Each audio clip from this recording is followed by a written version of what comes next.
we're going to point positive. If something goes sideways, we're going to point where you need to go, what you need to do. So focus on the actions you need to take. Don't focus on, well, what could go wrong if I do this or if I do that, or that don't screw up mentality. Like that will absolutely, be a cancer in your mind and inhibit your performance. Don't dwell on what could go wrong and focus on what must happen to do this excellent. And if you can get into that condition, I think you'll excel under stress and pressure.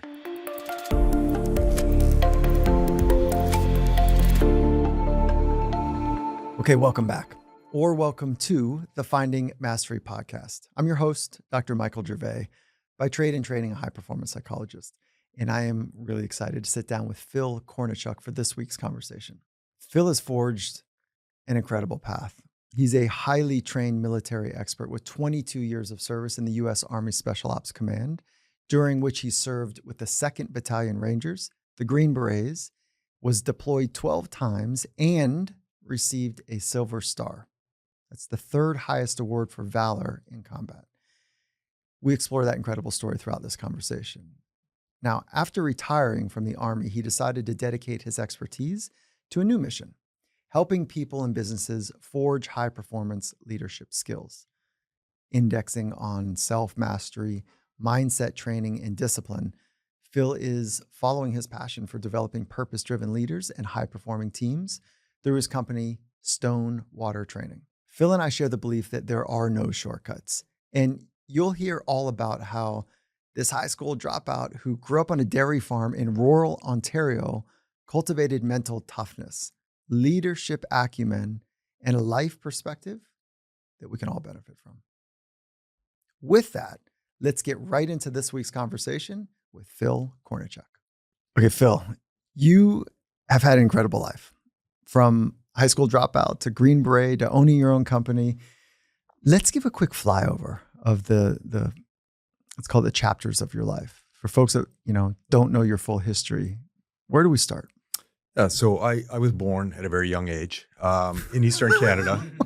And, essentially I'll kind of fast forward. You set the tone already. Okay, here we go. It's true. It's a fact. I try to work in facts. Okay, good. But really kind of conservative upbringing. Dad was a hardcore, old school Baptist minister. Mom stayed at home. I got to tell you, hold on.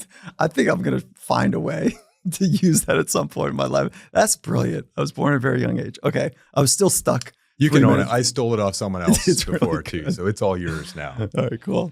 But conservative upbringing. Yeah, conservative upbringing, rural Eastern Canada, cow country. And actually ended up, I was in a very small, very strict private school that I really didn't work for me. And so when I was 16, I just walked away from home and didn't go back. Okay, hold on. So there's a gap in there somewhere. Okay, so rural, conservative, and it didn't work for you. So you hung it up at the ripe age of 16. Yeah, well, because I had all the answers. I had everything figured out. Oh, now I understand. Yeah, I know. Yeah, no, I think the reality was, obviously it was something where, it wasn't right for me. The world wasn't that binary, black and white. I hadn't seen a lot, but I knew I wanted to see more. I wanted to experience more. I wanted to get out and see what was outside of this bubble. And so, like I said, I left home shortly after my 16th birthday and kind of stumbled around making all kinds of bad decisions that you do when you're that age. And my saving grace was on my 17th birthday, I actually enlisted in the Canadian Army. So I was the reserves, nothing sexy. But that was my first introduction to leaders that were kind of no bullshit and held you to a standard. They're like, all right, sign on the dotted line. Okay, now you're here and this is what you're going to do. And they didn't care if you wanted to or you didn't want to or you could or you couldn't. That was the standard and you were expected to meet it. And at first, that rankled me. And then I realized I can do this. And B, if I don't quit, I can actually do this fairly well. So I did that for, roughly about 2 years. And wait, I want to interrupt. What gave you the ability to say, I can do this well? Like, how did you sort that out? Well, is that everything we did, was measured, whether it's your physical performance or your tactical or technical proficiency, there was times, there was scores. And again, I saw if I could just master the fundamentals, master the basics, I could execute to or above standard. And because I didn't other than being a very mediocre hockey player up until I was 16, I didn't really have a sports background, no real team orientation. I was a solid C student, like just mediocre to below mediocre all around. Mm. And, that was the script I had kind of written for myself, but I didn't like it. So then I came in this totally new environment where it's a level playing field and you kind of had a chance to kind of reinvent yourself because everyone was new to it. It's like, well, let's see where this can go. There's a revisionist, kind of nature to memory, but I'm trying to piece together, like, if I could understand the vibe of you at that age, it might be really informative to understand how you've done so much in your life. The sad reality was probably much more this is I think I'd had a really lousy week at school. I thought it was kind of BS and I was done with it. I mean, straight up, it was, like I said, it was a pretty unusual, unique, again, private, very strict, very religious institution that wasn't really academically oriented. And it wasn't cool. And I was like, I'm done. And I literally walked away and I wasn't upset at my parents or anything. I just knew I'm not waiting around anymore. How did for this to they change. didn't freak out? Yeah, I mean, they moderately freaked out. I mean, it's their youngest kid just disappeared. And then, called them a few days later and said, hey, I'm going to move in with my brother and I'm going to figure this out. Mm. There's this Scottish restaurant, McDonald's, that's hiring. And I'm going to work there. And yeah, you can see why the Army looks so appealing. Got it. Okay. Check the boxes. So if you think about all that you've done from that origin story, and we're going to get to all of it and the insights from your military experience and the company that you built, were you running away from something at home or were you running towards something? I think it was probably more running towards something, but I didn't know what that was. I just knew I wanted different. I just felt like my path, I hadn't, identified purpose or values or anything like that. I just knew it didn't feel right at the time. Not that, and there was nothing wrong with it. I don't mean to say, my parents love me and, I think like humans worldwide, you make the best decisions you can with the information you have. We're a product of our genetics and experience. My parents were no different than that. But I just looking around, I was like, this isn't really what I'm hungry for. Where'd you pick up that philosophy? People do the best they can with what they have, genetic environment interplay. Yeah, I think I tell myself that every time I make a mistake. Okay. No, I mean, it's truly, fast forwarding, I've been around the world and I've been in some pretty kind of conflict ridden situations. And when you really distill it down to the bare bones, the people on the other side, they're not necessarily, and I put an asterisk by it because I think their acts can be horrific, but a lot of times they think they're doing the right thing based on who they are and where they grew up in their worldview. And again, I'm not justifying the actions, that are totally jacked up that are out there. But I think there's very few people that go, hey, I'm gonna F this up. Yeah, I don't know anyone that writes themselves as the villain in the story. Like that. It's far more complicated than that. Yeah. Yeah. Right. So, okay. All right. So I'm getting the beginnings here, and then so zoom really far forward. Silver Star Award with a V for valor. That was a different award. The V for valor. So the Silver Star is a medal they give out for actions under fire. It's award for valor. It's the third highest as far as the military awards. For me, it was just right place at the right time with the right people, and it's what everybody says that has the accolades. But well, it's because I know the people around me. If I talk trash and act like I was kind of a big deal, they'll be knocking on my door in a few hours when I get home. Yeah. Right. Okay. So let's just talk about that though. Circumstantially, what goes into an award like that? That's a great question because I think it's, I've been around, two people I've worked with have been awarded the Medal of Honor. So Pat Payne and Leroy Petrie, and both survived and got it. And explain Medal of Honor for folks. That's the highest award you can get in any of the U.S. military services for, courage under fire. Clearly, and it's more often than not posthumous, meaning people usually don't survive who get the Medal of Honor. As you kind of look at the different awards, I mean, a lot of it comes down to what actually happens. To your point, a lot of people are like, well, what was I supposed to do? That was my job. I'm a soldier. I'm a Marine. I'm a sailor.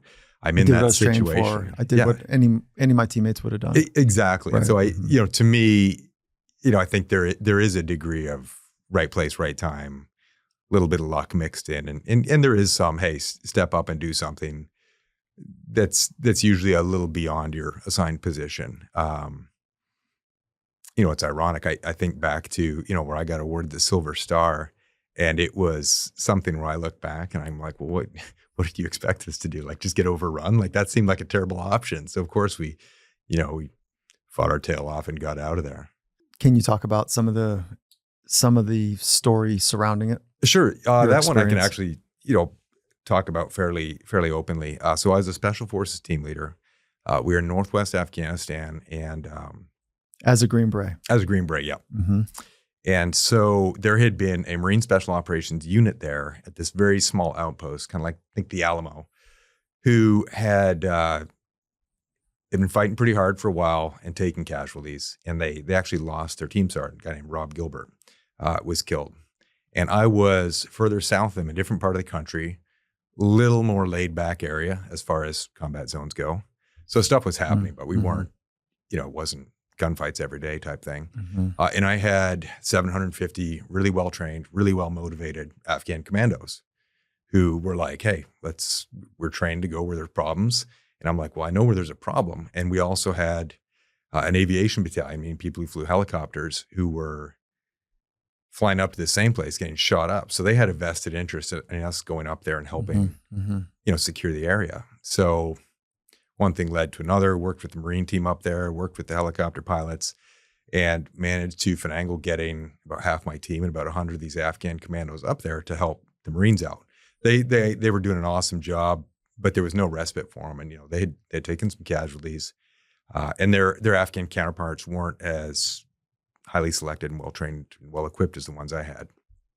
So, yeah, we got up there and we teamed up with them. So it was this composite of, I think there's 4 Marine Special Operators and 5 Green Berets and about 45 Afghans. And, this particular mission was, they were telling us stuff that it seemed a little far-fetched. We're like, it probably seems like that, but is that reality? They're like, hey, the Taliban, and that's who they're fighting in that area. They're like, well, the Taliban have cleared out all the villagers for about 5 miles around the base. So this is all bad guy country, and they got trenches and they got wire and they outnumber us and they do this and that. And I'm like, it probably seems like that because you're under pressure every day, but reality is probably not quite so defined. Like, you're just describing a conventional conflict in what was a counterinsurgency.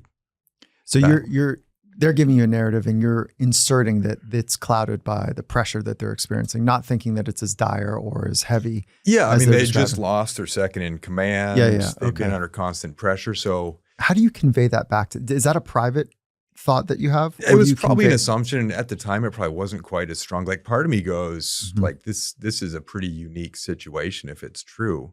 Let's verify it. And they're like, yeah, sure, we can go out at night and we can patrol through the lines and we can show you the empty village. And then from there, we can come up with a plan to clear it. I'm like, this sounds awesome. And again, it was 45 of... There was about 5 of these Marine Special Operators that actually went out of the wire with my team, and about 5 of my Green Berets. And then I think we had 1 or 2 other American attachments, like a Navy corpsman. Okay, so it was like 12 a dog or something. handler. Yeah. And then we had about, I don't know, between 30 and 40 Afghan commandos with us. With you going out on this beginnings. Yeah, this nighttime reconnaissance patrol. Okay. So we're going out to basically confirm or deny, is the enemy really here? Is it really as bad as they say? Or the big thing was, hey, are there civilians in the area? Because if there's no civilians in the area versus if there is, that drives different actions, type of right? zone. Like the U.S. makes very deliberate efforts to minimize it. And so this was part of it. Like, get more info before you act. Well, we went out, and sure enough, it was just like they said. I mean, it was eerie ghost town. And I had some people up on the hills kind of watching us, like our guys, 2 little Overwatch kind of sniper teams. And then I had 2 groups that were going through this village just checking for any signs of life other than Taliban. And is that visual contact or using other technologies to do that? I mean, we were at this point, it was mostly just visual contact going through, you're looking in windows. I mean, this was, like 2010 timeframe. And we weren't like we didn't have a ton of assets and drones and everything supporting us. I think we might have had one or two things over us. But then the clouds rolled in. So even that was moot. And that factors into the story later. So we confirm, we're like, holy cow, this is like, no kidding. Like, I feel like I'm a Hollywood set of what Afghanistan should look like, but there's no actors here. And, the hair's kind of standing up on the back of your neck. Like, this is unusual. And we had made a plan. What do you do with that when your body speaks to you that way and you're getting all the signals that like there's something different here? I think it's almost like that, Malcolm Gladwell, when he talks about it in Blink, like that thin slicing, like you're picking up cues subconsciously that you're not processing, you're not witting, the front part of your brain's really not tracking what's going on. But so it wasn't loud enough. But you're just like, something's off. Like, you definitely felt that. And I'm like, hey, that's what I want to know what you did with. Yeah. And it's like, I think we've confirmed this is not normal. I'm like, let's get our teams together and get out of here. So I brought together my two mobile elements, and I told one of my groups that were up on the hills watching us to come in. And the other one, I'm like, you guys just stay there in case things go sideways. And, looking on the map, we had decided beforehand, we're like, hey, look, these roads intersect here, and there's this creek that goes through it with a bridge. Like, this is going to be a really good natural link up spot. There's a compound right there. Let's meet there. Best idea ever. So I'm coming at it to one side with my group of maybe 10.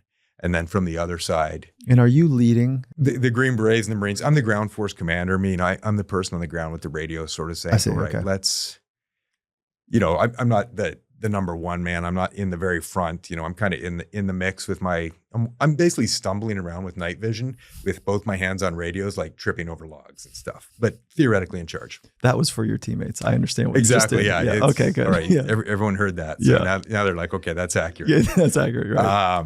But yeah, make the decision to, hey guys, let's meet up and let's get out of here. Like, this is a little weird. Okay. Got it. And so, unbeknownst to me, that the area identified for us to link up was also the regional headquarters for the Taliban in the area. And they were having a meeting because they were trying to figure out why there were extra Americans at this base. Like, you can't make this up. So just imagine like a strip mall size walls compound full of people who really don't like you. Oh my God. So we're coming at it from one side, and one of my guys is leading the team from another side. And we both have our Afghan counterparts, and it's dark and it's eerie. And the Marines had told us this, and we're like, you guys are nuts. But they said, hey, when the Taliban think we're in the area, they start howling like coyotes. And I'm like, what? Like, come on. You guys read too many Stephen King novels. And sure enough, we start hearing these people making like these weird calls in the middle of the night. It's like 1 a.m. and this Afghan village is totally abandoned. I'm like, that's just weird. And I didn't like it. Like, you're just like, okay, this is getting stranger. And you're not scared, but you're definitely on high alert. I mean, part of us, like, that's what we were there for, right? Is confirm or deny. And I felt like we had kind of confirmed, like, this is a real situation. Okay, another interruption to this is magic, because there's so much rich experience that you're bringing to the story. I was on high alert but not scared. And do you feel like you understand the space between those really well? Most people, it's like smashed together, and it's hard to differentiate. And I'm wondering how much space you have between those two experiences. So I think it's probably not a whole lot different from flow state in other fields of expertise, right? There you go. Cool. And it's where you are very prepared for the situation. You have all the tools mentally, physically, like, you're ready for it, but it's pushing your limits, and you're like, hey, I'm on the edge.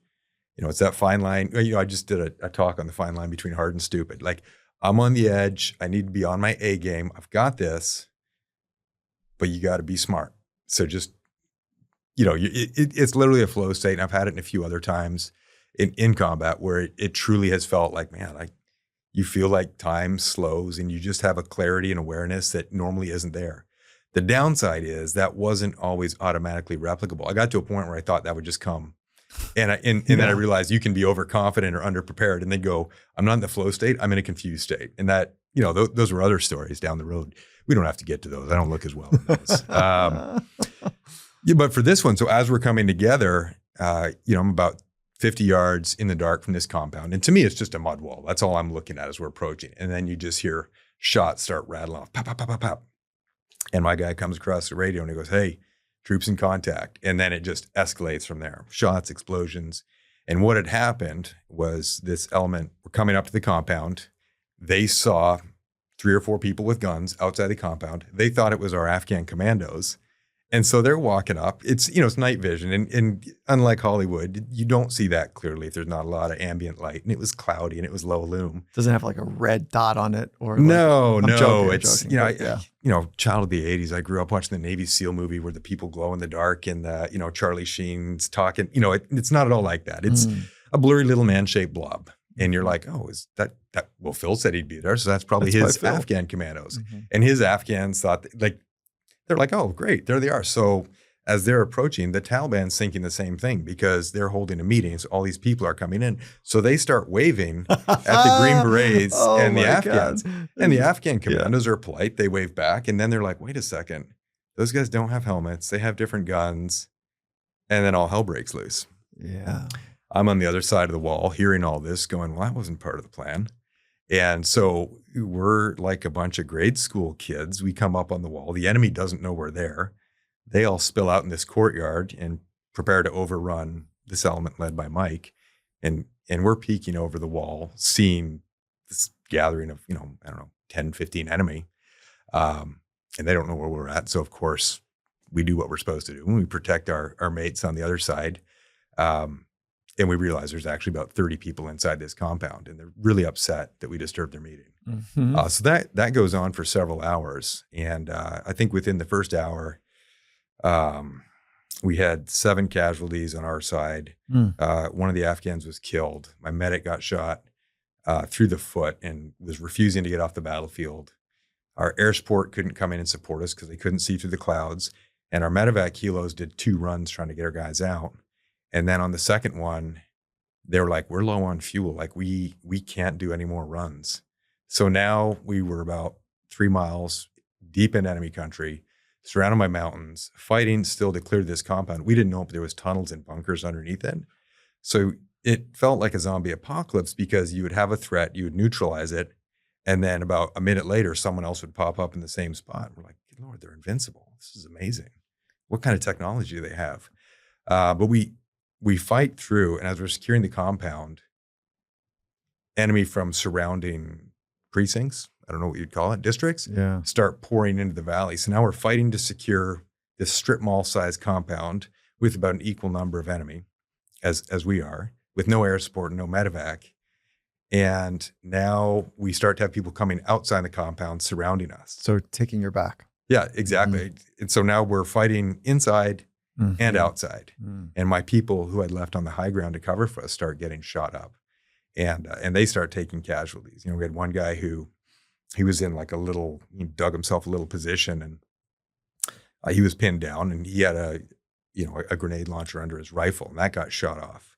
And then the antenna to his radio got shot off. And then he had a pack of cigarettes for whatever reason on the lip, which is a terrible habit, by the way, and totally deteriorate your cardiovascular fitness to anyone listening. But he had it on the lip of this trench, and then that got shot up. So he's just like sitting there with no radio, half a weapon, just kind of being like, yeah, did not see this happening today. Oh, jeez. And my God. And his name was Pat Dolphin. He ended up passing away on a follow-on deployment. But it was just that kind of intensity. And we called for what's called a quick reaction force. So the other half of the Marine group and some of their Afghan partners were going to come out and bail us out. We're like, hey, we found the enemy in a big way. They're all around us. You were right. We're going to try to head back, but it'd be cool if you could help us out because they're pretty upset at us. And we had burned their motorcycles, and we had basically wrecked their little Taliban party. I think that one was about a 10-hour gunfight. And it wasn't the longest I was in, but it's probably the longest, hardest one I had been part of. 10 hours. Yeah. We went from about 1 a.m. to, if my math's right, 11 a.m. Actually, maybe it was a little longer than that. I think we were back. The guys who were still okay were back by about noon. And I mean, you especially as a reconnaissance mission. So we didn't bring a ton. Pack. And I mean, theoretically, you're only shooting when you have something to shoot at, which, if you're bringing 300 rounds, if you use all that up, that's an awful Is that what you Lot. would normally, is something in that range? Yeah, I mean, standard Okay. load would be like 210 rounds. And, Okay, yeah. you know, it's interesting. On some missions, people bring less, on some bring more. And Yeah. it's a lot on what your comfort level is. Do you err? Which side? I err right in the middle. As I got older and my knees got worse, I like to carry less ammo and rely on other people to do more work. I see. Better shot. That's the ironic thing is, you know, as the ground force commander, my job isn't to be a shooter. I'm to kind of manage the chaos and request resources and be thinking strategically. I mean, it's, you know, just think a leadership position. If you're in the mix doing it, if you're working in the business, then who's working on the business and seeing that elevated, more strategic approach and where should we be going? And in this particular fight, because half our element got chewed up pretty quickly, you know, I was engaging, and there's it's a long story long, but there's one weapon system that I'd used in the Canadian Army that we had, and I was one of the few guys that had used it before. So next thing you know, I'm slinging around this Carl Gustav rocket launcher that, you know, I gave a class under fire to the Marines so they could do that, so I could go back to do my radio work after firing a few shots, which they loved it because it was, I mean, it was loud and got a lot of attention when you used it. So on the leadership bit, you've thought deeply about leadership. You've been in a leadership position under incredible duress and the most consequential of environments. Can we open that up a little bit before we finish the story? Like, how do you think about leadership? What are some of the guiding principles that have been really important for you? You know, for me, it's very much purpose driven. You know, kind of like the Simon Sinek. What's your why? I think it's very fundamental, and truly, it's, you know, it starts with you, right? It starts with your core. Like, why are you on this side of the grass? So if you can distill it down to purpose, and then, you know, what are the chosen values I want to govern my decision making and my actions? And when you have that purpose and you have those values as a lens and a filter to make the choices, I think you can be a truly effective leader. If you're to back up, I think it begins with self-awareness. Who am I really? Who am I? Who do I want to be? What's the path to get there? You know, I do a lot of leadership development, both with individuals and teams. And, you know, I tell them, I go, it's not some magical principle that shows up in your professional life at work. Like it's with yourself. Can you do the hard things when no one's looking? Can you lead yourself to be, you know, the individual you feel like you're truly called to be, or do you take the easy path? And it's a continual fight. I go, if you can master yourself, then if you're leading other organizations, especially when you're in a formal position, it becomes a whole lot easier. If you can, you know, communicate a vision and a purpose to them that they buy into and can identify with. Beautiful. I mean, really clear. What do you do to help people understand who they are, their values, and their purpose? Like, how do you walk them through that? Because the idea is as simple as you just said. I'm nodding my head going, yep, that's awesome, right? Good science to back it up. It's been my personal experience as well, working with world's best across multiple disciplines, that those three, when they're in place, it's exponentially more powerful. So like, how do you help people know who they are? And we call it like developing your personal philosophy. Like, sure. It's funny you use that. I was actually talking to someone yesterday about developing your leadership philosophy, which should be closely aligned with your personal philosophy, right? They should not be, if there's divergence there, then you've got to realign. You'll get exposed because like you can't do that cognitive shifting. It's not sustainable. Yeah, it's not authentic. Like that internal alignment so it creates this great freedom to be yourself anywhere you go. And if you're one way at home or one way as a leader and another way, you know, fill in the blanks wherever you are, that's a disaster. That's exhausting. Yeah, too. that's yes. So what do you do to help people know who they are, their personal or leadership philosophy? So, you know, and you're probably far more familiar with the kind of quantitative assessments and things that can help maybe illuminate to folks I some of think their areas of strength. Yeah, I think assessments are cool. It's a data point. Yeah, it's a conversation starter, as for me, much more than as a diagnostic tool. Absolutely. And I'll do that occasionally with folks to be like, what do you think? Is it interesting? Do you agree, disagree? Do you see it's like, is there a tool that you have found to be useful? I mean, I like just, I'm kind of on this Daniel Goleman, Richard Boyatzis, and McKinney kick right now. So the EQI 2.0 emotional intelligence. We had Daniel on. He was awesome. I am wildly jealous and thanks. Now I'm all the more got imposter syndrome kicking in. Don't do that. Yeah. No, but so I mean, I'm a fan of EQI 2.0. I mean, to me, it's a conversation starter. It's not definitive. When I really Yeah. work with folks, and this is what I found to be truly effective, is just asking them like it's as simple as tell me about yourself. What do you like? What do you dislike? What do you think you're good at? Okay, now let's start. And I had a leader who told me this. Nick Nicholson, he's a retired 4-star now, but our paths intertwined for like 20 something years. And he is like total authentic, consistent leader. And is 4-star Love the the guy. highest, or is It it is. 5? So it's 4-star. I think Omar Bradley was a 5-star, but you got to have like a world war or something going on to get that kind Got of it. rank. Okay. Yeah. But yeah, within recent since like the 50s or whatever, 4-star is about as high as you're going to get. And then you realize you still work for someone, and you're like, dang it, I gotta keep churning. Yeah. Right. Everyone's got a boss. But he told me when I was a lieutenant, he goes, hey, where your passion, your talent intersects, like that's where you need to be. That's where you're meant to be. Because there's a lot of things I'm good at that I'm not particularly excited about. And there's a lot of things I'm excited about that I'm not particularly good at. But then there's this, if it's a Venn diagram, there's that overlap and that sweet spot going, okay, I think there's something here. And I don't think purpose is, hey guys, take 10 minutes and define your purpose. To me, it's almost like you're digging for a vein of gold, right? And like you find a little piece and you're like, oh, there's something here. Let me dig a bit more, explore a bit more. And I think you need to take action to develop it and then reassess. Like, am I still hitting? Am I in line with it? I love this idea because it's a work in progress. And we do this oftentimes with companies as well. It's like, we'll set aside time in one of the trainings that we're doing for them to identify their purpose, identify their personal philosophy, fill in the blanks. And the joke is like, we've got a tattoo artist that's coming in, anyone that wants to get a neck tattoo, of your philosophy, no problems. But it can't be done in 10 minutes, or 30 minutes even. But that idea of a vein of gold. Yes. And then what we found is when people say it out loud, that it becomes a forcing function for truth or not. Once you put words to it, once you articulate it, you have a start point. Your journey's begun. Oh, that's cool. That's your start point. Yeah. That's cool. To me, it's like ditto. I work very much in kind of an experiential realm with leaders now, where we'll put them through things and you take them into the country, into the back kind of the country, backcountry, in the mountains, on the water. I mean, that's what I was just doing yesterday out at Pismo and out in the Pacific on a kayak, like looking for Bruce the great white shark that was out there. And then we were up in the mountains doing some work, and it was all about, we were trying to set conditions for how could this help people see different perspectives themselves. But it's again, what's the name of your company? StoneWater Training. There you go.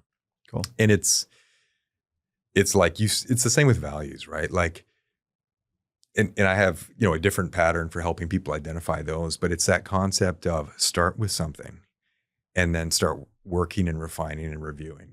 When I look at my personal purpose, it kind of breaks down into 3 pillars, and I probably haven't named it until about, 5 years ago. And I, played around, massage it, and it'll probably change a little down the road as I learn more about myself and, where my strengths and ability to impact things really are. But, yeah, it's malleable. That's cool. So what are the 3 pillars that you're working from? I think number 1 for me is connect and inspire, meaning building meaningful relationships with people and helping them kind of identify and elevate who they truly are. It's not a numbers game. It's not about finance or position. I mean, that oftentimes does follow when people are in the right place doing the right things and it's authentic. But I don't think that's a metric for success. And so that's kind of pillar number 1 is connect and inspire. Pillar number 2 is do good. And I know that's good is a very subjective and can actually be kind of a dangerous word. But I look at, my 22 years in the military, I always made, we talked about this earlier. I made the best decision I could with the information I had. And I wanted the net good. Sometimes you're confronted with dilemmas where there's no good. And it's that, what is that, psychological, philosophical test. Yeah, the trolley. You can flip a switch. You can kill these, 5 people or 50 people you don't know. Like, what's the right answer? Or it's I probably totally butchered it. No, you got the spirit of it right. In the we're in the vein of it.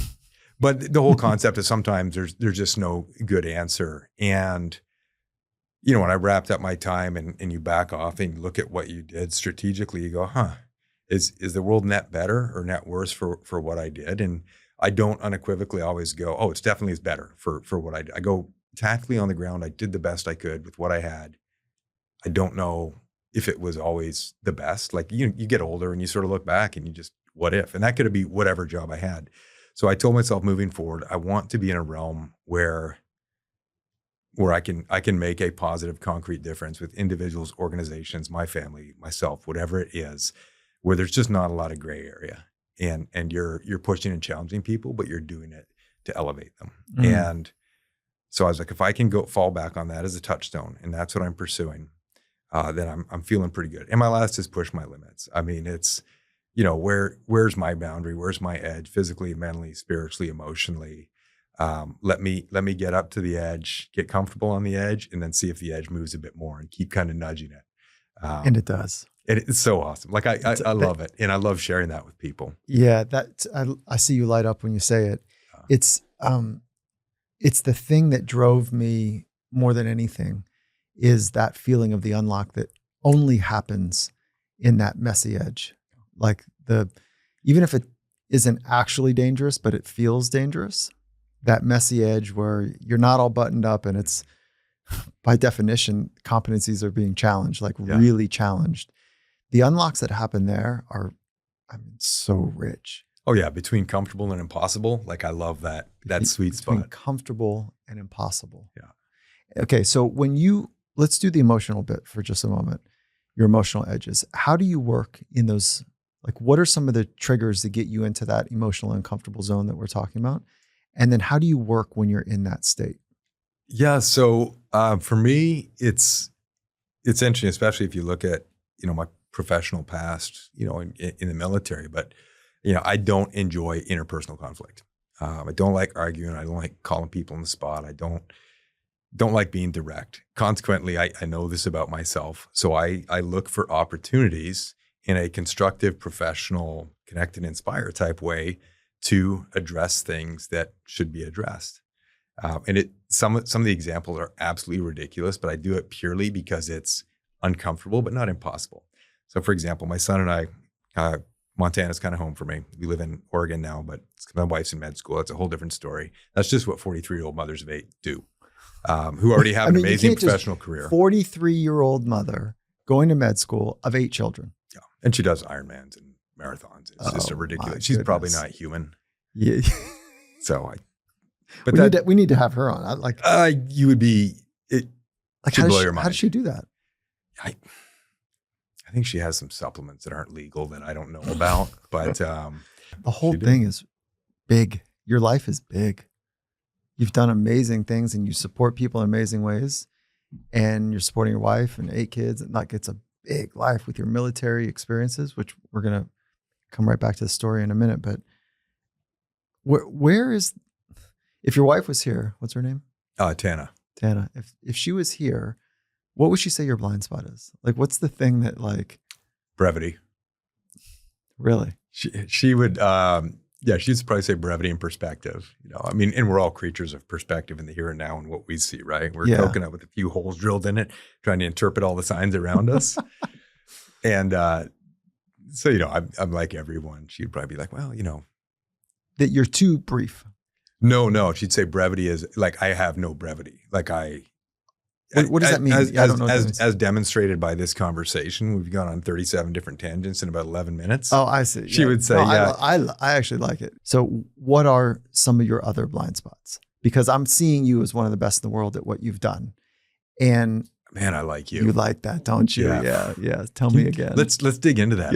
Yeah. Can we pull on that thread? Yeah. So what are some of your blind spots? Because I think what you're going to do is give a gift to other people. Like, so if you say, or if I were to say, yeah, listen, I'm kind of anxious, or I've got this that I'm working on that's kind of messy, and whatever it is, other people will be like, oh, I got that too. And I can be like on a path of.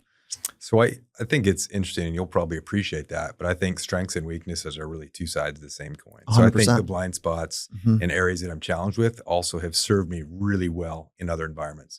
So I know, for example, my impulse control is at about 0. Okay. Meaning I make decisions very quickly. I act quickly. I commit, all kinds of stories. I could go in with that. I'm not going to in the interest of staying on task. That has served me really well, probably about 90% of the time when I was leading people in crisis type situations where you didn't have the luxury to fully analyze and you had to quickly, again, going back to like Blink, right? You're like, zig instead of zag. Let's execute. All right, I'm just feeling this. That served me well there. Now, as a business owner, as someone who's working with clients, that impulsivity, that speedy decision making isn't the right answer all the time. Again, there's a time and place. Bear rips into your tent. It's good to act quickly. Mhm. But when you're deciding, you're working with someone on a 3 to 5 year strategy, for their growth or innovation, you don't want to be flippant with those decisions. You want to be deliberate and a little more calculating because you can, and it's right. So that's one of yours. Yeah. Oh, absolutely. Yeah. Yeah. And then how do you counterbalance it? How do you work with that? Yeah. So going back to I'm married, and I get checked by this rock star wife of mine who's like, really, do you think that's the best thing to do right now? And I'm like, I hope it is. 'Cause I just transferred all our money into it. We're Bitcoin all the way, babe. At which point I sleep on the couch for a year until we figure out how to. Did you go That Bitcoin? did not actually happen. No, it did not. Yeah. That's a hypothetical story, but let's not let the truth get in the way of a good story. Okay. That's good. No. So I mean, seriously, I have to deliberately pause before making concrete decisions. It's that whole, Abraham Lincoln did it, right? I'm going to write an angry letter to the generals who are ticking me off in the Civil War. I'm going to sit on it for a day, and then I'm going to fold it and put it in my top drawer and not send it. It's the email you write that you don't send. It's venting to a trusted agent and them going, yeah, I get how you feel.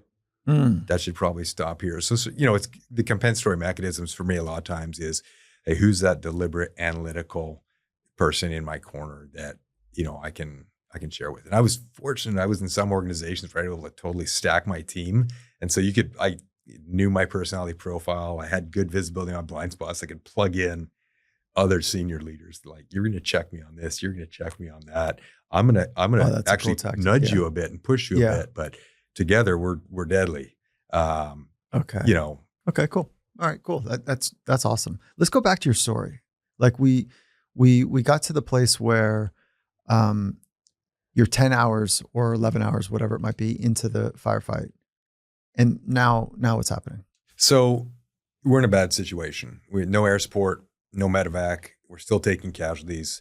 We're fighting enemy within who are underneath it in these tunnels. They're coming from without in the surrounding districts, and they're coming in numbers. We captured one of the radios, or Afghans giving us reports from what they're talking to each other on the radios, and it's bad. Our quick reaction force, the people we called to come rescue us, they get hit and their vehicle gets blown up. And so now they're stuck and they need rescuing. So now the people we're called to help, we have to fight our way to them to help them, which we do. And then we link up, and it's kind of that classic, your worst day becomes your best day. So we were fighting tooth and nail, really, because we didn't want to be a story on the news the next morning about the Green Berets team that got wiped out in Northwest Afghanistan. Like, we did not want to be that story.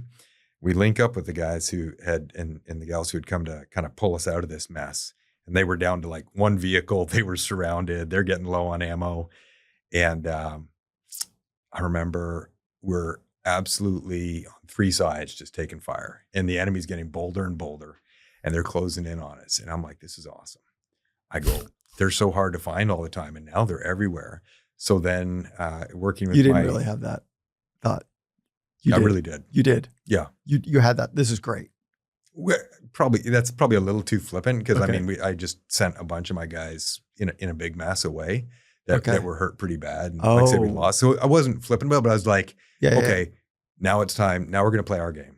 And so when the enemy had come out and now they were the ones who were the dominant force, which happened very rarely in Iraq or Afghanistan, where you were truly outnumbered. I remember thinking like, man, to our forebears, like in these global conflicts of World War I and World War II, like this was a normal thing. Like, I don't know if I'm going to make it. Like there was a parity. You hardly ever experience that as a U.S. soldier in modern combat. You talk to a Ukrainian soldier, he can tell you all about it right now. But what it's like to fight where you're not sure how it's going to go. But for us, we typically had all the advantages. Still dangerous, but you didn't worry about, are we going to get wiped off the face of the map? And that thought kind of occurred to you in the back of your head a couple times on this. Like, if we don't play our cards right, this can end really badly. Right. And but the flip side was they were so confident, they exposed themselves, that our aircraft no longer had to see the ground. We knew there was no civilians, and they'd been fighting for 10 hours now. So we knew there's the only people here. And I remember there was a radio call that got quoted back to me once where our headquarters 300 miles away goes, hey, are there any civilians in the area? And I go, if they do, they got RPGs and machine guns. So No, they're shooting at us if they are. Like, Oh my God. I don't know what this guy's day job is. I just know he's really mad at me. What? And Shooting so at we me. had, it was What this female squadron of F-15s that was flying overhead, and they couldn't see us, but my aircraft combat controller was able to tell them where the enemy was and give them grid coordinates, and they were able to start dropping through the clouds. Oh, And so all of a sudden the enemy yeah. had totally exposed themselves, and we were pinned down, on the side of this hill on a road, and had a very small position on this hilltop that was just getting hammered. And all of a sudden bombs just start falling through the clouds. And it went from a very good day for the bad guys in that area. And I say bad guys with air quotes. To them, we were the bad guys. So, but the Taliban, it went from a really good day for them to a really bad day for them.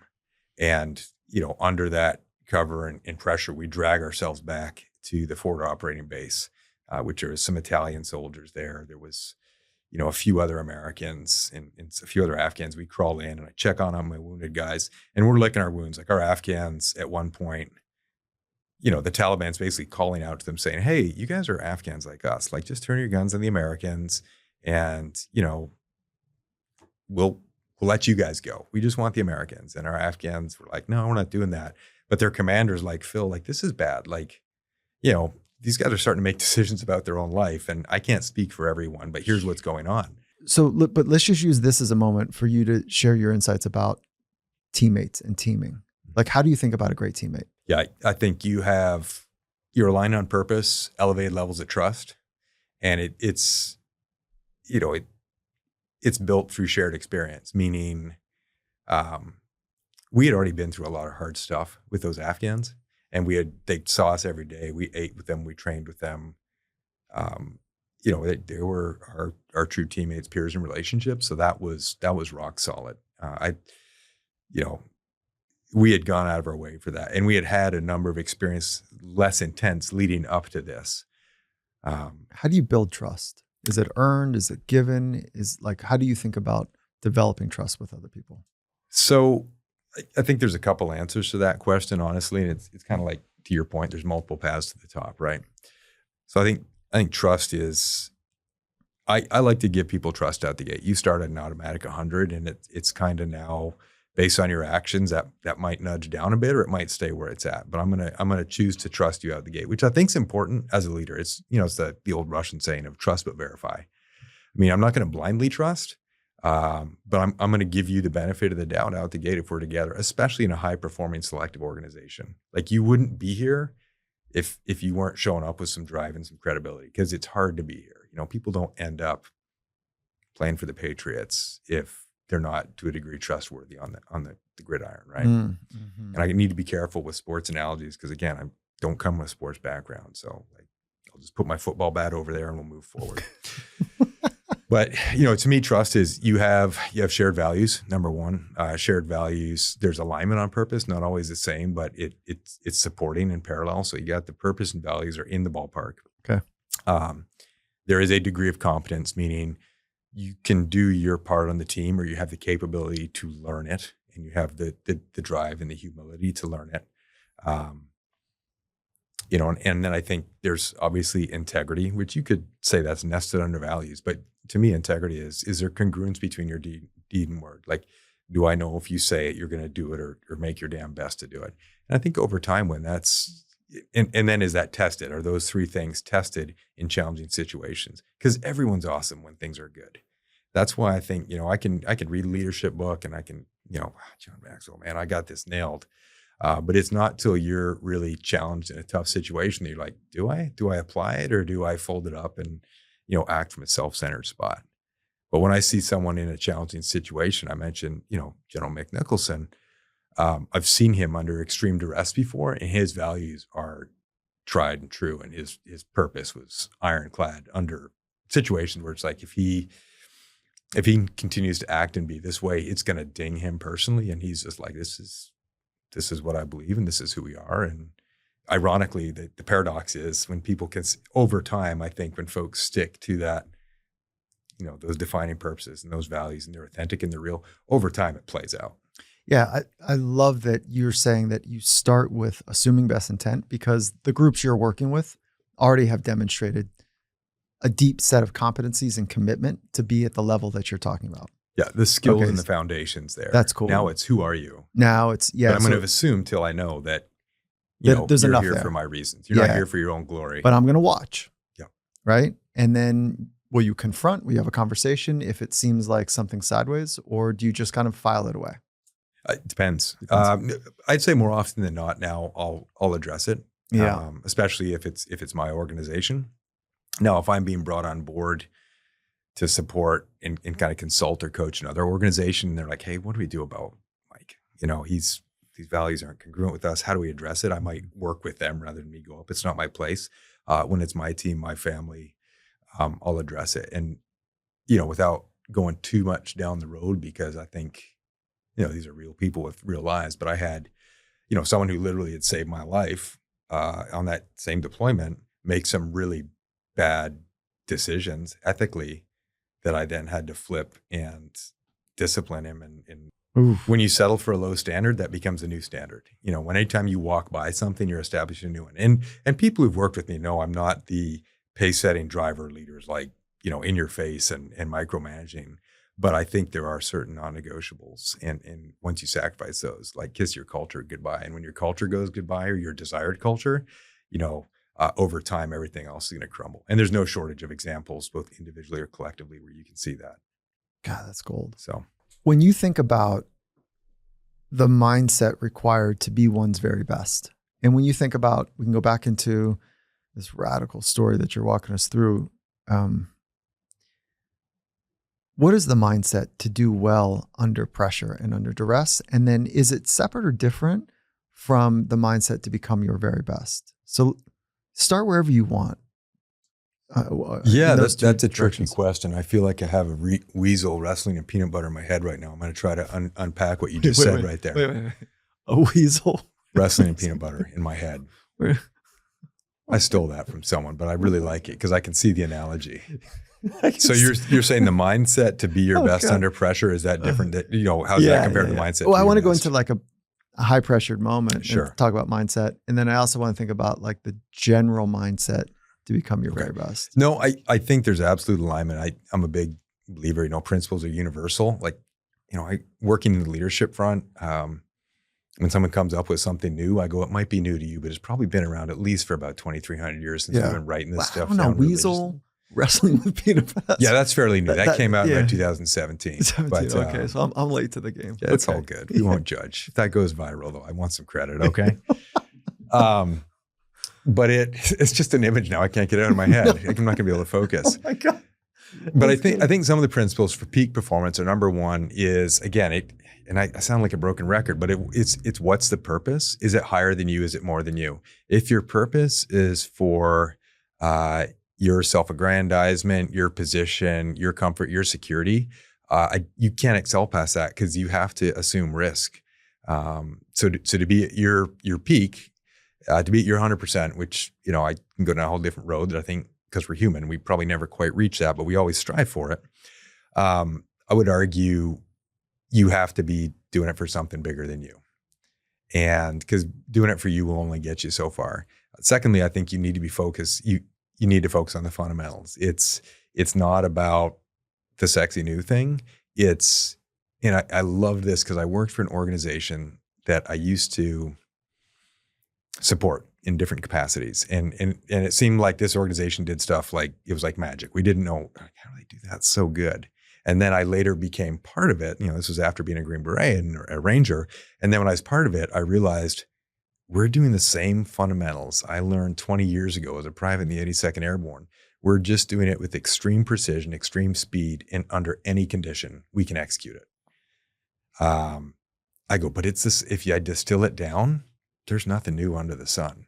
It's just, can you do it in a disciplined, excellent fashion, regardless of the conditions? So you've got a higher purpose. You have the fundamentals on lockdown, because I can tweak and adjust the fundamentals to match a problem. Like you can shift and adjust how you play it, and I've seen that, LeBron James practices free throws, I'm sure. I don't know him personally, but I assume he does. Like those with his football bat. With his football bat. Yeah, I know. It's complicated. Yeah, so we can get a home run. Yeah. Or the deuce or whatever it is. But the point is, like, I don't know what you're laughing Yeah, at. I don't understand. But it's one of those things where if it's a higher purpose, you've got the fundamentals nailed, and then you're focusing like point positive. I'll take people, on whitewater, whether it's kayaking or rafting. And it's one of the things I love with the guides I work with. They always talk to people like, hey, we're going to point positive. If something goes sideways, we're going to point where you need to go, what you need to do. So focus on the actions you need to take. Don't focus on, well, what could go wrong if I do this or if I do that, or that don't screw up mentality. Like that will absolutely, be a cancer in your mind and inhibit your performance. And you probably know the psychology behind this far better than me, but don't dwell on what could go wrong and focus on what must happen to do this excellent. And if you can get into that condition, I think you'll excel under stress and pressure. This is where team shows up, like being around people that are quote unquote experts or masters of craft, is that they can help shape the image. They can point in directions that you want to go and they want to help you go. Yes. And if you don't have that type of relationship in your life, then you have to use your imagination. Yep. And the power of the imagination is radical. When you can use the two of them together, it's very special. Most people do struggle with using their imagination to see a beautiful, compelling future with precision. Yeah. Yeah. So that's actually really tricky. That's why it's nice to have the old guard around that can kind of say and point to things that are to illuminate, kind of like, I want to say now a chipmunk, wrestling with peanut butter. Just going to morph it just a little bit. Yeah. But, well, that's yours. You can trademark that one. Right. We got it. So go back just one level back. You've mentioned discipline a handful of times. What does discipline mean to you? Yeah. So to me, discipline means, doing the right thing or the correct fundamental step. Like, it depends how it manifests itself, but, having the patience and consistency to again, do the right thing, whatever the conditions. And that can apply. Do the right thing. Say it again. Doing the right thing. Whatever the conditions. Whatever the conditions. But you say that you're like, you have an impulse control thing. I mean, my natural setting does, right? So so you've had to really train that type of discipline that you're talking about. Yeah. Yeah. And all these things it's like muscles, right? Like you can, if you can see a blind spot, you can start working on it. And then you can put yourself in conditions that force you to work on it. It's the whole business model I do with StoneWater is you're going to lead a group of your peers in a psychologically safe environment, but it's going to be challenging, but it's for a higher purpose. And then we're going to dissect and reflect on it. But the same principles you use here apply to you as a CFO of a $80 million company or whatever it is. So to me, discipline is, hey, can you do the steps required? Whether that's the consistent personal habits you adopt yourself on a daily basis, or organizationally, like, no, we're going to stay the course, on this overarching strategic plan because, we've done the work. Now, I'm not, the flip side, of course, is that doesn't mean being pigheaded or being stubborn. Like you also have to have awareness, both of yourself and the environment. Go, hey, are we on the right course? What do you do outside of a working environment to develop discipline or cognitive flexibility or patience or awareness? Do you have any practices that you do outside of the environments where there's high heat? So you're meaning me personally? Yeah, correct. Yeah, definitely. I mean, right now, aside from trying to manage 6 surly teenagers at home on a daily basis with their mom in med school, that's my high stress environment. Makes Syria look like a joke, But I'm a big believer in, probably like a lot of the folks who come on here, in a very disciplined morning routine. You are. It starts with breath work. It starts with movement. Jason Selk, I don't know, you seem to have everyone on this show, so maybe he has, or he's a future guest. But from the sports psychology background, 10-minute toughness, like I'll use a modified version of his, mental toughness drill, but I'll apply it to my day. So I'll kind of go through, my identity statement, my purpose statement. How are my values? When I talk about faith, integrity, discipline, love, and excellence, how does that manifest on April 20th? And I'm just, I visualize a movie of the day and, okay, well, what's integrity look like here when I'm talking to Mike? It means cut down on make sure the stories are at least 30% true. It's a muscle I'm working on. Yeah, right. But I mean, so I'll kind of work through that. So there's a physical, mental, and even emotional piece to my daily practice that I'll try to incorporate. I'll try to carve out deliberate times during the day to kind of recenter, especially if I find myself getting emotional or reactionary in a situation. I'll like stop, do some breath work, and literally I'll recite to myself, what's my purpose? What are my values? What would the person I want to be do in this situation? Whether it's as a spouse or a parent or, an athlete or, a leader. And Cool then I act cool like that framing. person, even if I don't feel like it. Yeah. It's, Well, you know what I would suggest there is like call up, because you have acted with great benevolence or kindness or courage. Fill in the blank. can we explore that more? Yeah, a little bit more. Yeah. And so it's not like the fake it till you make it thing makes me cringe. And I'll tell you why. It's because you already know how to act with fill in the blank value or virtue. So it's calling that up to the surface. Yeah. And even if it's for 3 seconds, but you're calling from an experience that you've had, not like I need to put on something that I don't understand.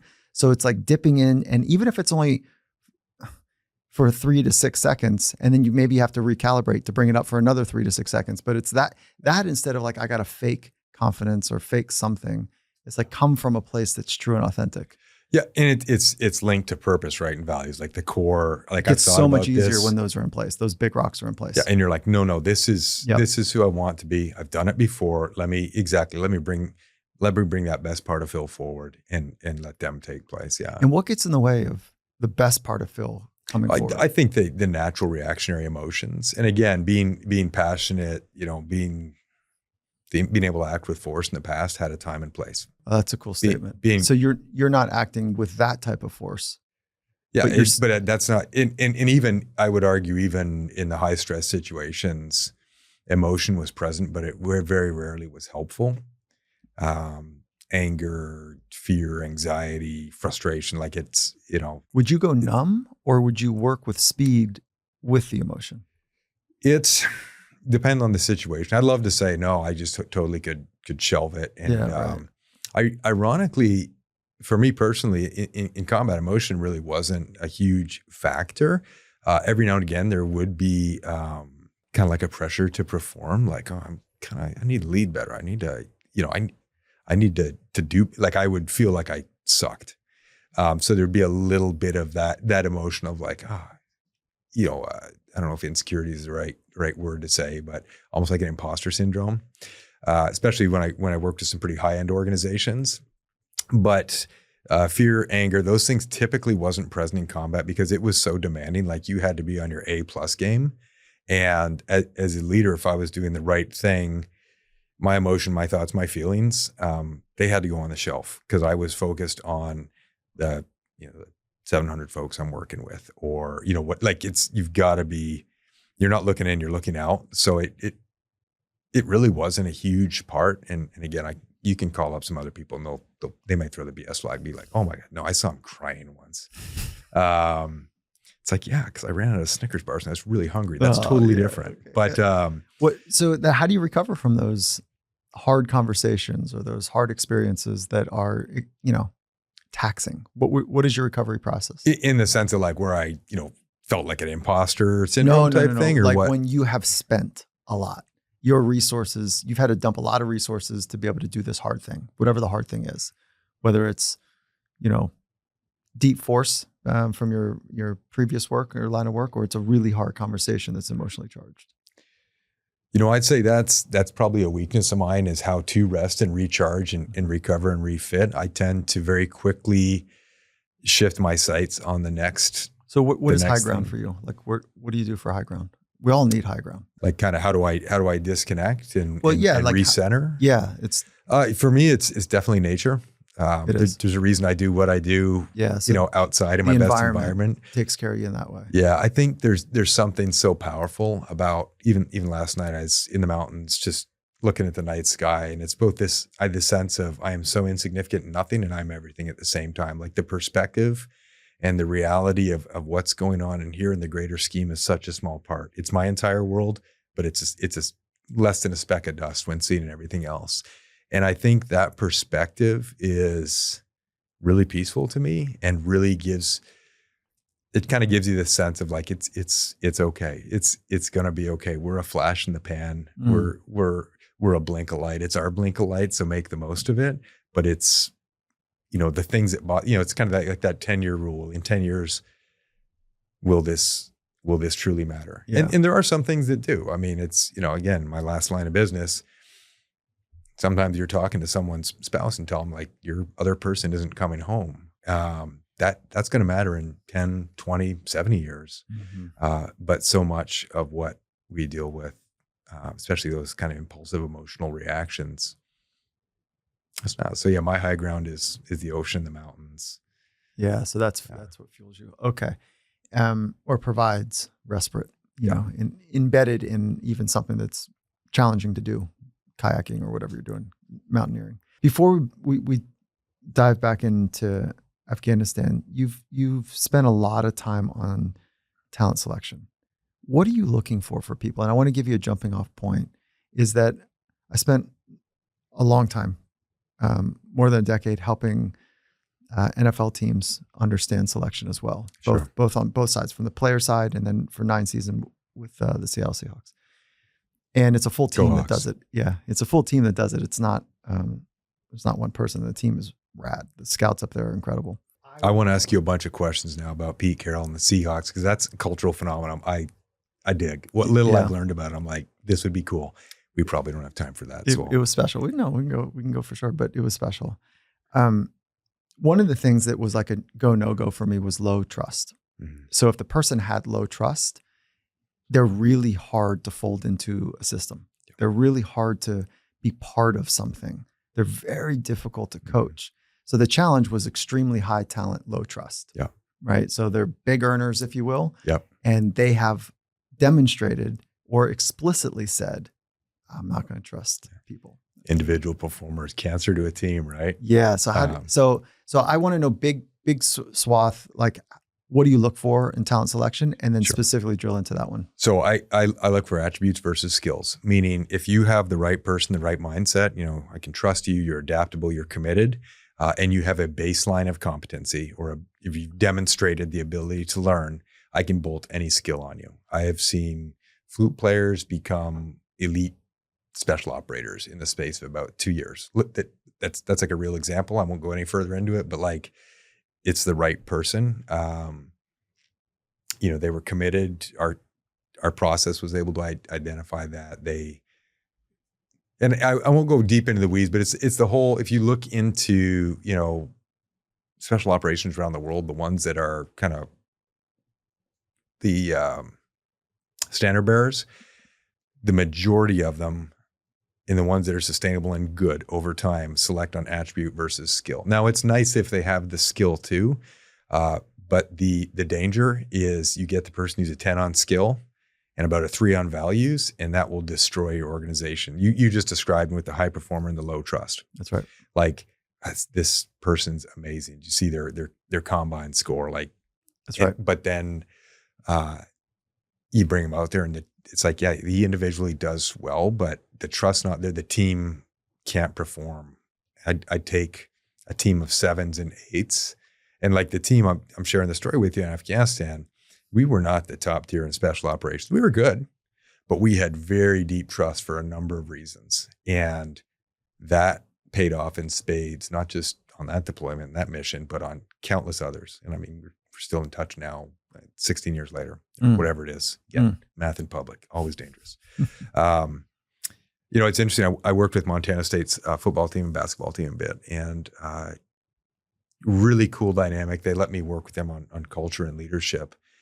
And I hope they don't mind me sharing this, but they were unranked in 2017. They've gone to the national championships twice in a row in the last 2 years. And it's, to me, and there's great coaching and great development, all kinds of stuff going on there. But to me, I look at it through my lens, and I have seen a culture and leadership shift over time. And it's been directly as a result of some of the coaching staff and the leadership there, which is neat because it spanned 2 coaches, but they adopted the same approach. Different manifest differently, but it was the same core principle and fundamentals. And I remember initially working with Coach Jeff Choate, and they had some players at what you described, extremely high, transfers, big school, East Coast, put up great numbers individually, but the commitment wasn't there. The trust wasn't there. And then he had some other pretty good players that were extremely high on trust, natural leaders, servant leader, like they just by their presence and how they acted, everyone was better around them. And they were pretty good too. Um, Troy Anderson plays for the Falcons now, is like one of these individuals.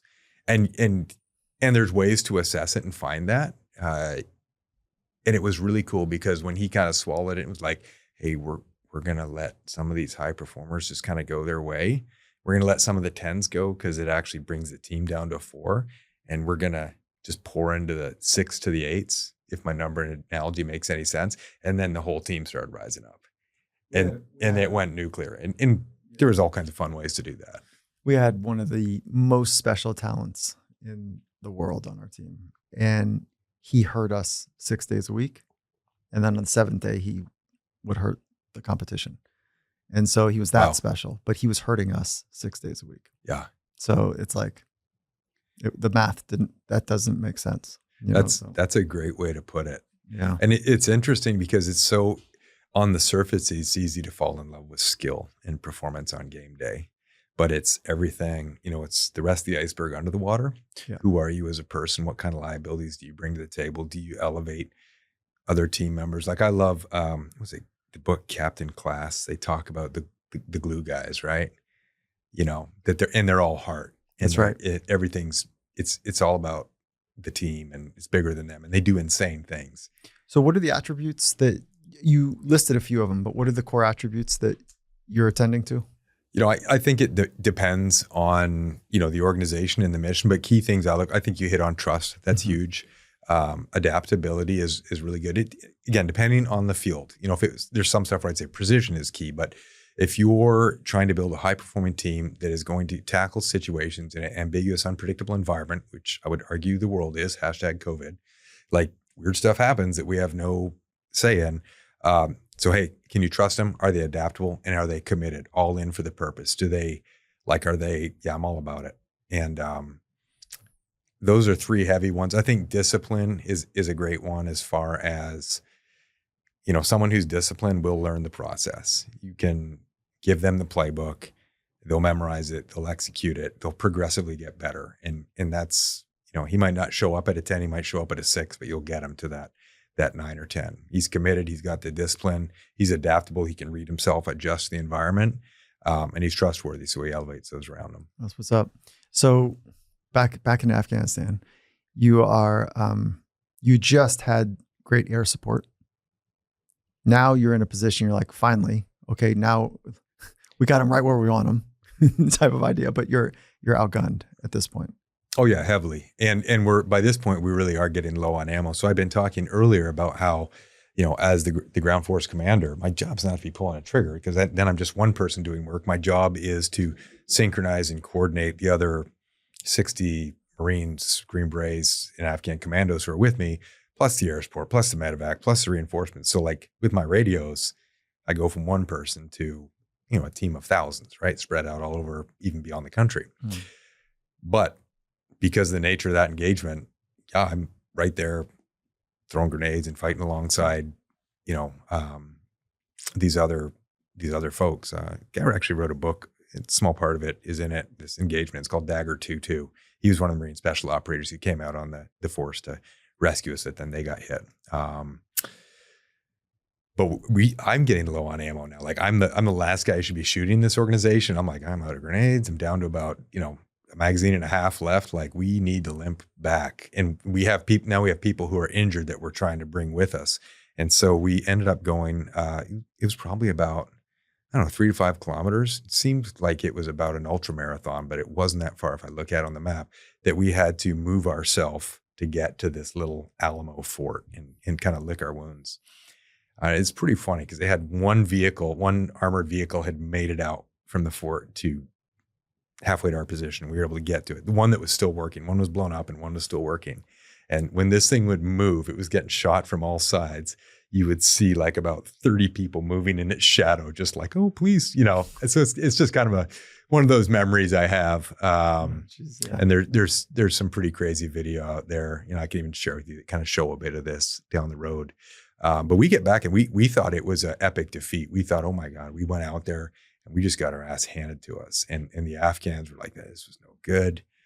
And that lasted about 12 hours till we started getting reports from what happened on the other side, which was, they were like, what happened last night?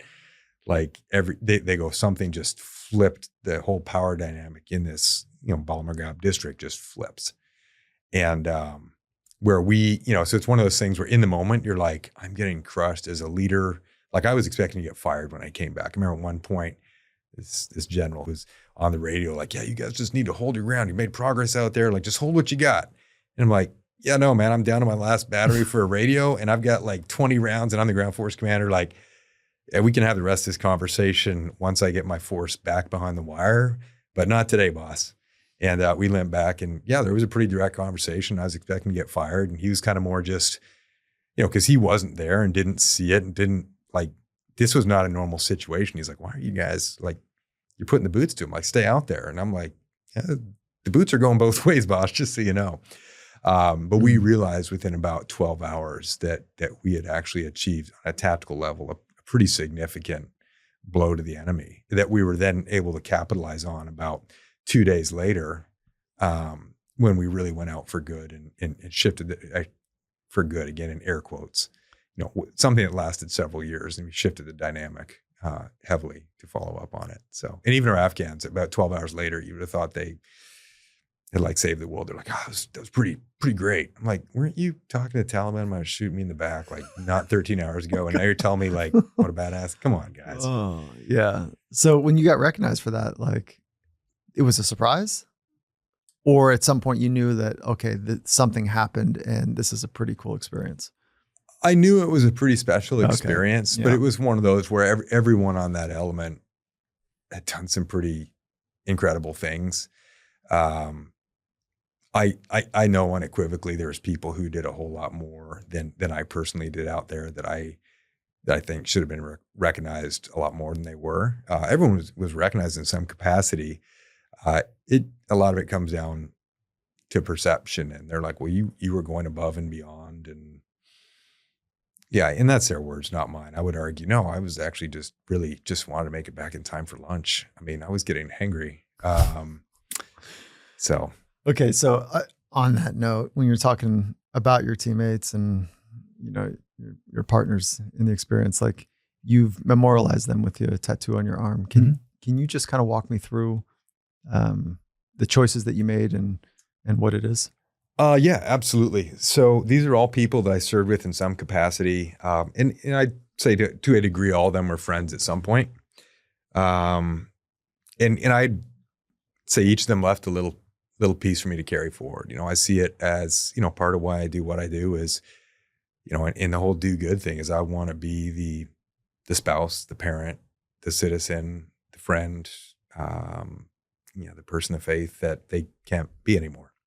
And each of them have taught me something about leadership. Wow. So the whole construct of StoneWater, part of that is I'll weave little pieces of their stories. And I don't like doing it like, oh, I'm capitalizing on their memories or their stories to make money. It's not like that, but I really do try to weave it in and carry it forward because they're a hell of a legacy. So Jay Blessing, was killed the 14th of November in 2003 in Afghanistan. He's actually was in a truck that I had been using.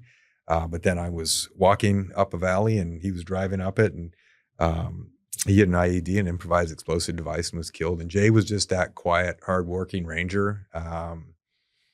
He was not a flashy glory guy. His hair was mediocre at the best of days. He actually had a shaved head, but just that workhorse type personality. And I just learned from him, like humble workman attitude about things. Pat Tillman, pretty famous, NFL football player who didn't feel right playing a game on any given Sunday when people were deploying. John Krakauer's book on him, I actually really appreciate it. I felt like it was a pretty good, accurate accounting of the story. But he was one of those people that taught me that leadership is wildly independent of your formal position. He just led by example in all that he did, whether it was from what I'd heard on the football field to what I personally saw when we were both in 2nd Ranger Battalion together. And I'd had maybe 10, 15 conversations with him over time. And every time I walked away, like, I need to be a better person. And I would just watch how he would interact with those people in my life. My goodness. And he would be totally humble and respectful. And I'm just like, you really don't have to call me sir anymore. Like, you're, and So he, and he, even how he died, it was a really tragic situation. And Pat is stepping up, trying to influence it for the better and putting himself in a wildly dangerous position, pays for it with his life again under, just totally lousy conditions. And there's a lot of confusion and mess that comes after it. But Pat taught me you lead independent of your position. Leadership is leverage and influence to achieve an impact. Nothing there about being the CEO or the head coach. Say it again. Leveraging influence to achieve an impact. To me, that is the truest essence of leadership. My kids lead me sometimes, by their example, by their words. And other times I have to hook them by the nose and lead them because they're wild, crazy kids. It's like, no, you can't throw axes indoors without eye protection. Ben Tiffner was a Special Forces team leader who died in Iraq, November 2007. Ben was just someone who was humble, quiet, kind of modeled the way, and he had this really quiet way he lived his faith that I thought was super cool. It wasn't preachy, wasn't in your face, but you kind of could tell what he believed and where he stood on things just by the words and decisions that he would make and the acts he took, which I thought was cool. Chris Shaw, he was someone that I'd known for years. We went through Ranger School together, so we both got really hungry. He was a lean endurance athlete. He's the only guy I know who probably gained weight in Ranger School. Like, he had one meal a day, and like, this isn't bad. Everyone else was like shedding the pounds. Chris went in like 135 pounds and went out. He actually died in the Philippines. He was working on a school construction project as a Green Beret engineer sergeant, and him and another gentleman named Jack Martin were blown up in their vehicle heading back to this site. And it's one of those little known, people don't think of the Philippines as American soldiers there doing things, and they weren't there for the purpose of combat, but they were in a conflict zone and paid their price. Wyatt Goldsmith, that's the medic I shared with you. He was shot through the foot on that mission that I had to basically order him on the last medevac out because he's like, I'm fine. He's like, I tightened my boots, I'm good to go. And every time he had stepped, blood would squirt out of the top of his foot, and he was treating everyone else at the expense of himself. And I'm like, Wyatt, we got to walk like 5 miles back, and I think we're going to be getting shot the whole way. You're like 230 pounds. I don't want to carry you. Please get on the helicopter. And then finally I had to play the paper, rock, rank card, and I won. You did? Yeah. Seriously? Like, get out of here. Oh, no, not really. Rock, paper, scissors. You just said, I'm outranking you. Yeah, we used to call it, let's play rock, paper, rank and see who wins. I got it. Of course, okay. I was rank the always team leader, wins. so I was going to win. It's ironic as he dies in his next deployment, again, under fire, treating 2 Afghan commandos in the south of Afghanistan. And he's literally in the act of treating them when a rocket propelled grenade comes over the wall that he's behind, explodes, takes his life instantly. But it's one of those things where you go, it's tragic, but it's fairly scientific fact that most of us die at some point. I'm like, that is you doing exactly what you felt called to do in the most extreme circumstances, surrounded by people who loved you. I'm like, that's a tough story to beat. Pat Dolphin, that's the Marine special operator who had his antenna and grenade launcher shot off, and then his pack of cigarettes, which we'll talk about that later. He was killed in an accident in Afghanistan on the follow-on deployment. Both him and Wyatt were killed about 15 days apart, and it was about a month after I'd lost my mom. So that was actually a pretty rough year for me. Jeez. But Pat was just, you talk about that disciplined, gritty warrior who was always doing things to get better. He was that guy. Ben Wise, there's a really cool book written about him and his 2 brothers called 3 Wise Men. His brother was a Navy SEAL and CIA operative who was killed a year before Ben was. Ben was a Green Beret sergeant who worked with me in 1st Special Forces Group. He lost his life in northwestern Afghanistan. He was a Special Forces medic. And again, kind of that same thing. He was shot and injured going to help some other folks. Again, it was that whole shelve myself.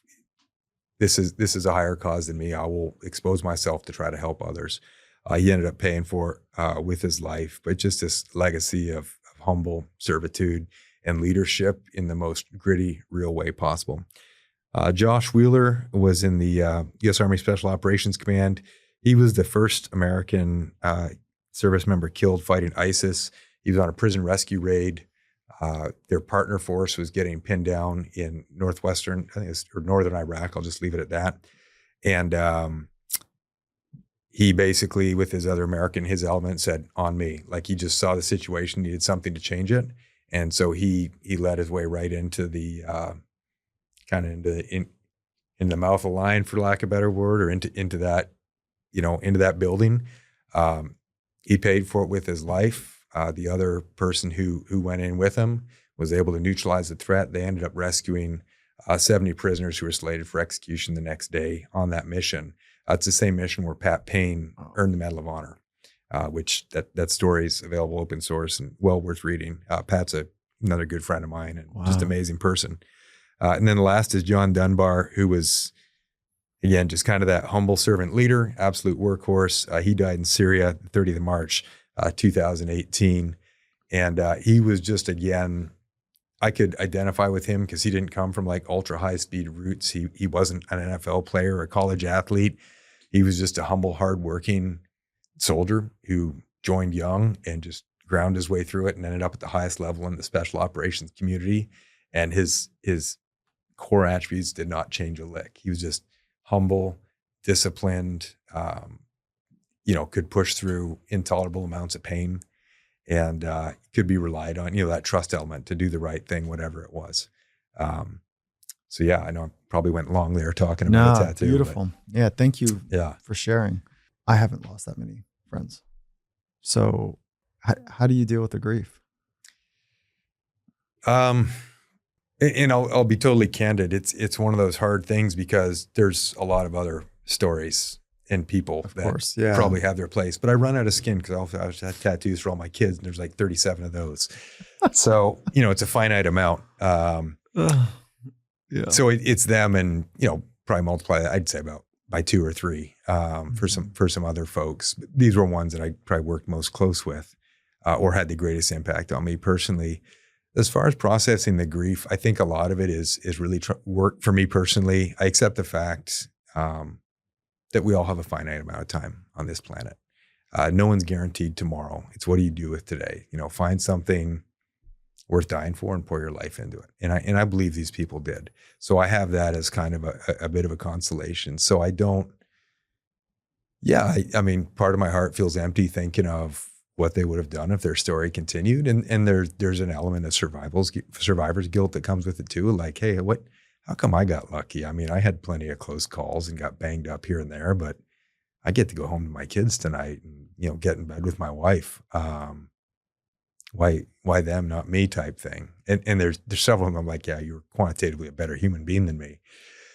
But I think part of it is just accepting that, we don't know when our time is. They all lived very full lives, albeit shorter than probably any of us or they would have appreciated, and certainly their family members. And then it's how do I carry their legacy forward? How do I take the best parts of them? Because they're all human, but they all had this unique essence that made them special. And how do I ingrain that into what I do? How do I kind of inculcate that in, the kids I'm trying to raise? How do I inculcate that in the teams I work with? In a humble, like you don't want to be the disgruntled or entitled vet who, let me tell you about the hard stuff I've done and how you should be. Like, it's not about that. It's, hey, this person was really special and here's what made him special. And here's how we can cultivate and grow that in your organization or you as an individual leader. And a lot of times it's people will ask and I'll share their story and they're like, I need to be more like that. Like, tell me about, Pat Tillman in the gym, how just he would, everyone else would be doing their 3 sets and he's doing sets between his sets and just that commitment and drive to excellence. He's doing the 120% work. They're like, I need to adopt that. That's awesome. So yeah, it's carrying them forward. And yeah. And I mean, I have, straight up, talked to professionals and therapists and tried to work through some, but I really find, maybe something's broken in me, but I'm not terribly sad because to me, these were great friends and many more. And to me, it's like, hey, how do you carry that forward? How do you, it's like kind of like that Saving Private Ryan, like make it worth it. Right. So that's I think that's a beautiful way to end our conversation here, because what you just described is practice fragility, practice the fragility of life. Right. And then have clarity of the virtues that people have impacted you, and then carry that forward into a brighter tomorrow. Yeah. Those 3 versions of practicing grief, it's pretty rad. Yeah, man. So thank you. And can I give you a couple quick hits just to kind of round us? So All right. these Let answers, Jesus take the wheel. We'll see where this goes. okay, But these are 1 or 2 word responses. Okay. So okay. we're channeling your wife here. It all comes down to Purpose. living the good life is marked by Being happy with what you have. successes. Relative. The key to success is I already said relative. I think it's, going back to the first answer, it's, living your purpose pressure comes from within, I am. learning. My vision is It's honestly to connect and inspire. I'm confused most by Weasels wrestling and peanut butter in my head. yeah. All right. Who tells you no? Who tells me no? Yeah. Man, I've got 3 teenage daughters. I They was all gonna say, tell me you got no. a household. Yeah, That's an easy yeah. one. Yeah. So if you could sit with any master, who would it be? What one question would you ask them? And where would you want to sit with them? Just because Ryan Holiday and all his books, I'm a big fan of Marcus Aurelius and just reading his writings. So you wouldn't want to talk to Marcus. No, I'd want to talk to Marcus Aurelius, assuming we had a translator. I see what you're saying. Yeah. Yeah, I mean, here you are, the head of the Roman Empire at its peak, the last of the 5 good emperors. And again, I'm not a history major, so if I'm getting this wrong, please give me grace. But here he is, he's head of it all, and he's journaling to himself every day, this Stoic philosophy and how to apply it, how to be a better man. And half his lessons are from someone who had been a slave. So he's at the highest, the apex of society, and he's writing lessons he learned, second and third hand from Epictetus, this crippled slave Stoic philosopher. Yeah, forgive me for having a lack of creativity, but I'd probably want to do it at maybe the Drecker Brewery in Fargo on a summer day. It's great beer. And what question would I ask him? I would just ask, well, this is harsh, but I'd ask him what he did wrong with his son. I mean, what happened to Commodus? Like you were and it just goes to show the apple can fall pretty far from the tree sometimes. I think Russell Crowe did everything he could, to save the Roman Empire. But then Commodus just dorked it all up. Yeah. And I didn't even know they had cameras back then, by the way. So what a cool movie. Oh my God. All right. So Sorry. your philosophy. You can cut that out if you want. This is perfect. Your philosophy is know yourself, lead others. Yeah. What does that mean to you? Yeah, I think it really begins with self-awareness. Honestly, seeking truth within and going, why am I on this side of the grass? Why have I been gifted today? And when you can start to answer that question and start to unearth it and refine it, then I think truly you can begin leading yourself to be that person. And it's kind of cyclical and ongoing. It's not like serial steps. Like we're all doing this all the time, right? Like if you're a CEO, you don't have time to abscond your position of authority and go discover who you are. Like you're doing it while you're also leading. But I think, as you build your internal awareness and lead yourself, that you truly become a far more effective, authentic leader. Awesome. You're a former Army Green Beret. Yeah, and Ranger and a couple other things. What does mental toughness mean to you? Mental toughness to me is it's really being able to do the uncomfortable, hard things for a higher purpose or for a purpose. And it can be organic adversity, meaning you're just in a hard situation, i.e. you have a lot of people very upset at you and you're trying to survive the day, like, April 6, 2010 for me. Or it can be engineered adversity where you're like, you know what, life's pretty good and comfortable right now. What's between that comfortable and impossible zone that I need to seek out to keep my edge sharp and then push to it? And that's what I do. And that's what I do for folks I work with is let's push a bit. And I think that builds mental toughness. Phil, thank you for sharing a really important moment in your life, April 6th. Thank you for sharing people in your life that matter to you and inspired you. And thank you for sharing the insights you've learned from your experiences and from them. Honored to have the conversation with you. And I laughed a lot. I appreciate you. Thank you for coming through. No, right back at you. It's humbling to be here, an honor. And yeah, thanks for your patience. And ability to somewhat keep me on track. Yeah, that sounds great. All right, more to come. Awesome. Thank you.